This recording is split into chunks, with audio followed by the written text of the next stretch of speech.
remember that when I was a child, I had a lot of accidents. Well, I would say that I was lucky for goods, but something that is always in my mind is that at those moments, my grandma used to put on my wounds coffee or lemon with salt or something from kitchen.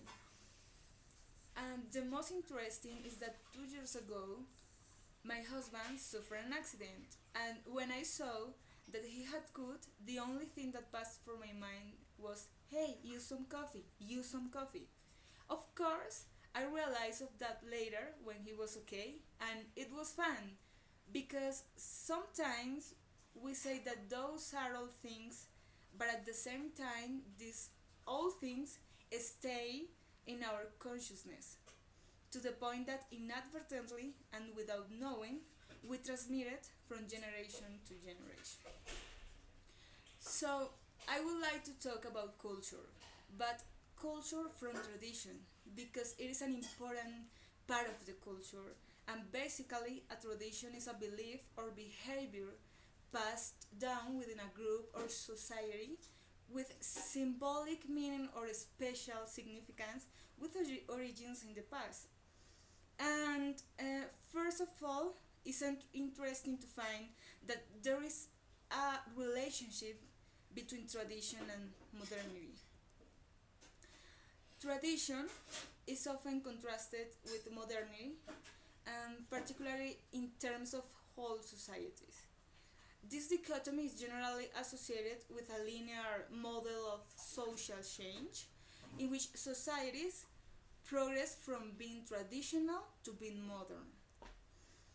And tradition oriented societies have been characterized as valuing filial piety, harmony, and group welfare, stability, and interdependence, while a society exhibiting modernity would value mobility, individualism, and progress. For example, we can see that Latin American culture tends to cling more to their parties and traditional dishes, while American culture is more flexible to the change. I mean, they are not very keen to preserve their folklore or something like that. And although the world sometimes demands put aside our traditions, I think that is precisely what identifies us, and at the same time enriches us. And I think we can open a space in the middle of this modernized society because it is part of a popular wisdom, and we have to fight for its preservation. In many countries, concerted attempts are being made to preserve traditions that are at risk to being lost. A number of factors can exacerbate the loss of tradition, including industrialization, globalization, and the assimilation of marginalization of specific cultural groups. Customary celebrations and lifestyles are among the traditions that are sought to be preserved. Likewise, the concept of tradition has been used to defend the preservation and reintroduction of minority languages. For example, UNESCO includes both oral tradition and traditional manifestations in its definition of a country's cultural properties and heritage.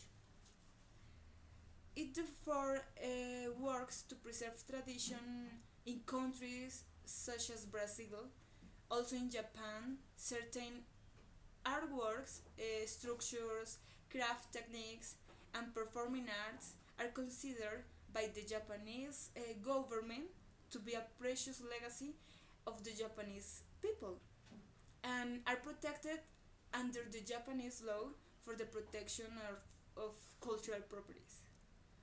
This law also identifies people skilled at traditional art as national living treasures and encourages the preservation of their craft.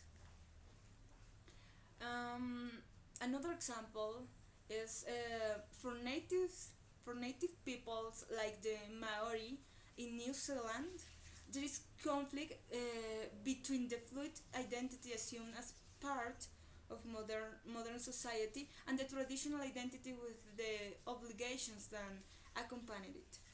The loss of language heightens the feeling of isolation and damages the ability to perpetuate perpetuate tradition. In this way, traditions are important because they contain our best knowledge collected over the years. Also, they provide a sense of comfort because traditions are familiar. You know what to expect because the tradition has been repeated over time.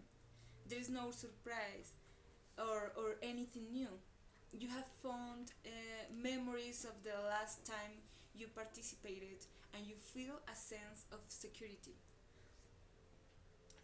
Also, they bring people closer together. The holidays give families a reason to come together and celebrate. Even families fraught with interpersonal issues may put their grievances aside for a short time to honor the tradition. And they give you a sense of belonging because everyone is celebrating the same tradition. You immediately have a lot in common with those around you. You are a part of the community because you know all the rituals surrounding the tradition and engage in them as a group. That is why I think that good traditions made a good society.